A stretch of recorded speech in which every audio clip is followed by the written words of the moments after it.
الحمد لله رب العالمين والعاقبة للمتقين والصلاة والسلام على رسوله محمد وآله وأصحابه أجمعين۔ معزز صحابی حضرات،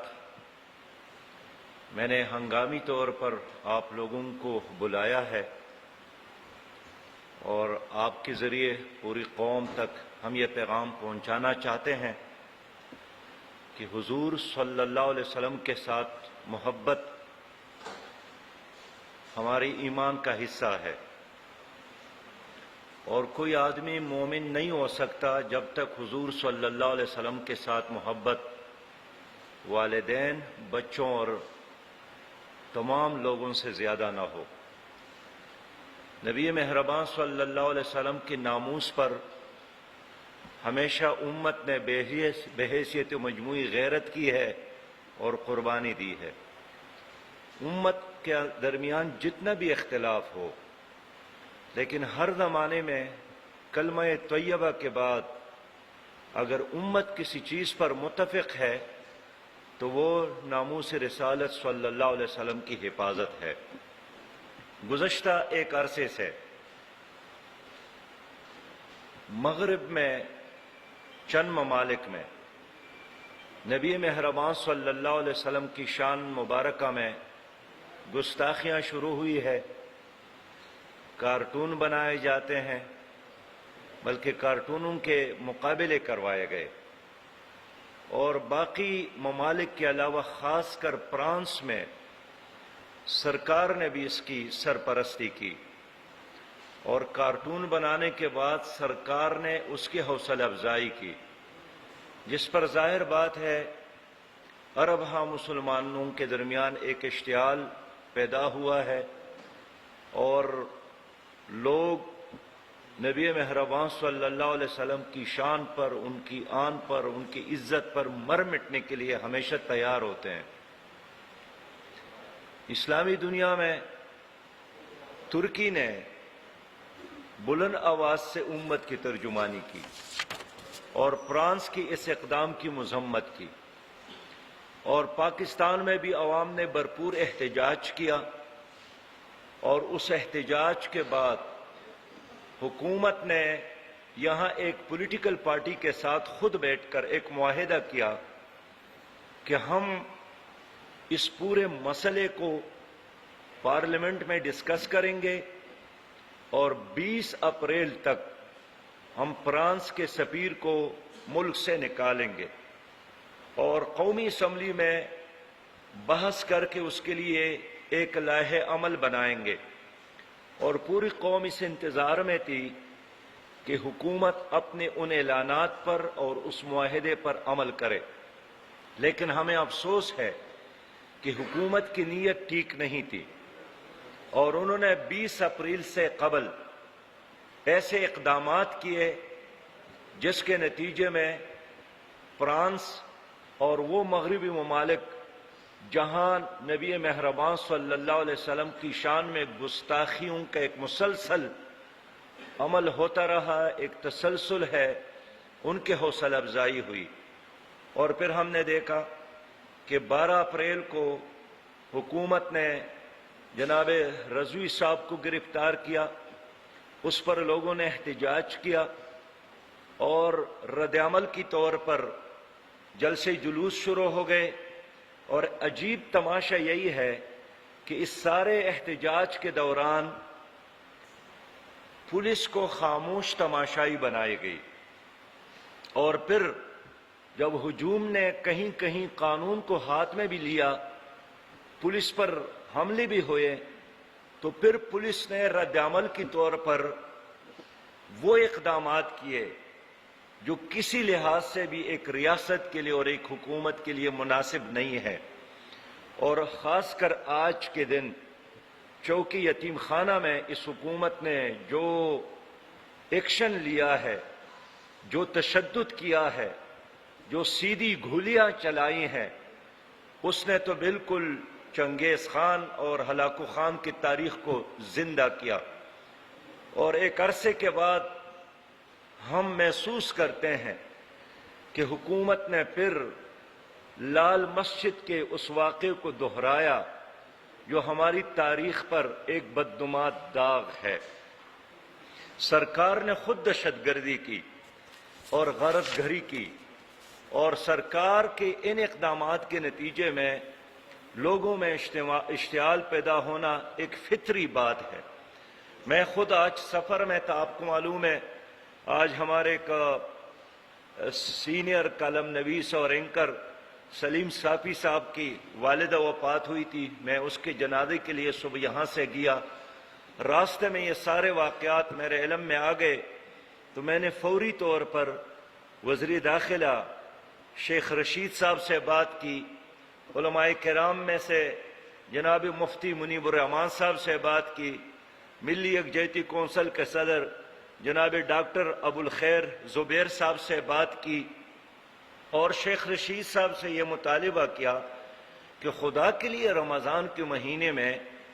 اس بلا جواز طاقت کے استعمال کو بند کیا جائے۔ ریاست اور حکومت کی مثال ماں کی طرح ہے،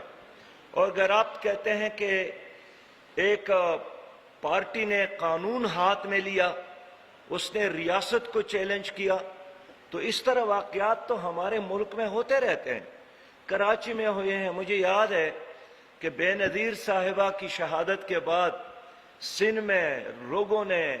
ریل کو آگ لگائی، پٹلیاں اکاڑی، اور خود حکومت کہتے ہے کہ ارب ہاں کے نقصانات ہو گئے، لیکن حکومت نے تو پارٹی پر پابندی نہیں لگائی، حکومت نے ان دفعات کا استعمال نہیں کیا۔ اس لیے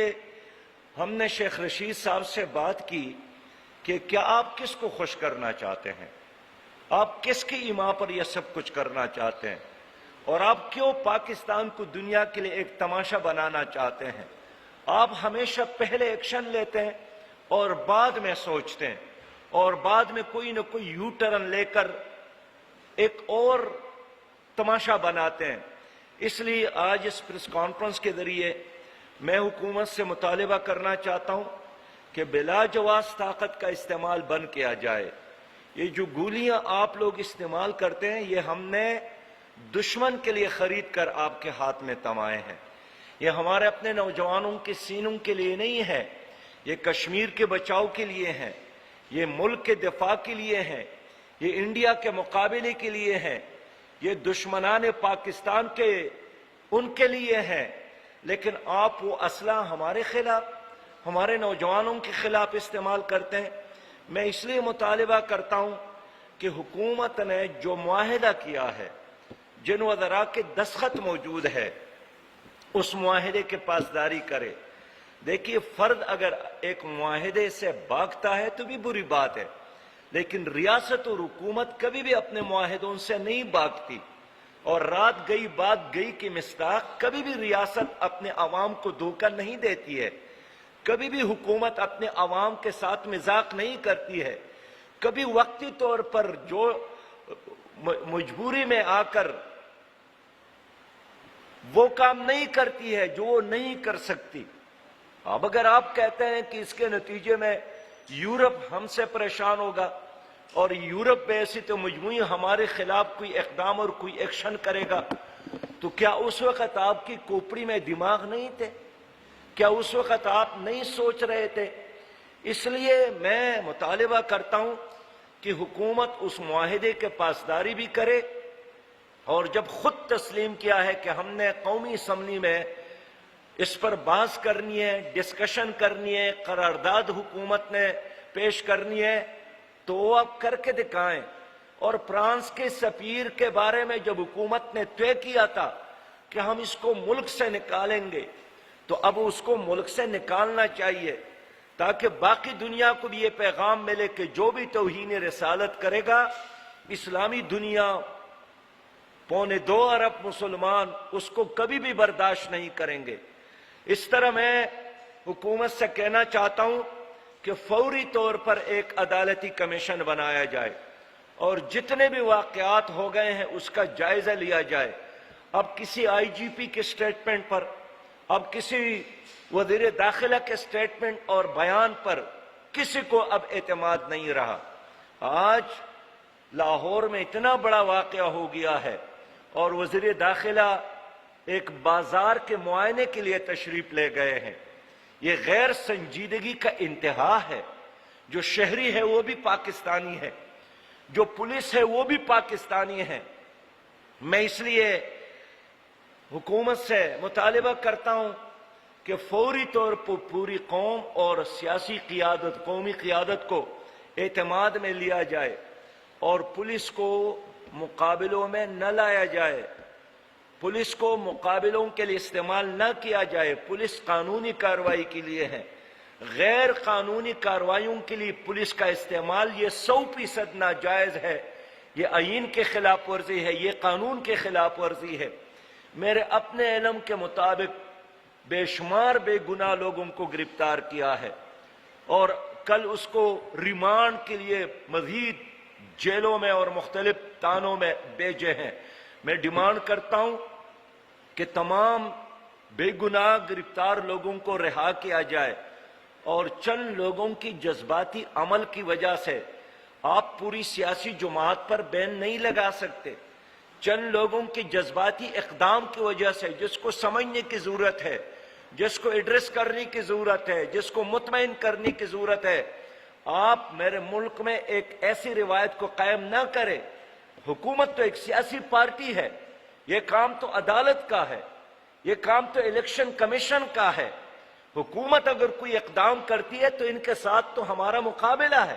سیاسی مقابلہ ہے، الیکشن کا مقابلہ ہے۔ کس نے حکومت کو یہ اختیار دیا ہے کہ آپ اپنے ایک مد مقابل پارٹی کو بین کر لے؟ اس لیے بے گناہ لوگوں کو رہا کیا جائے اور حالات کو نارملائز کرنے کے لیے مذاکرات بھی کیا جائے۔ میں نے آج مفتی منیب الرحمان صاحب سے بھی رابطہ کیا،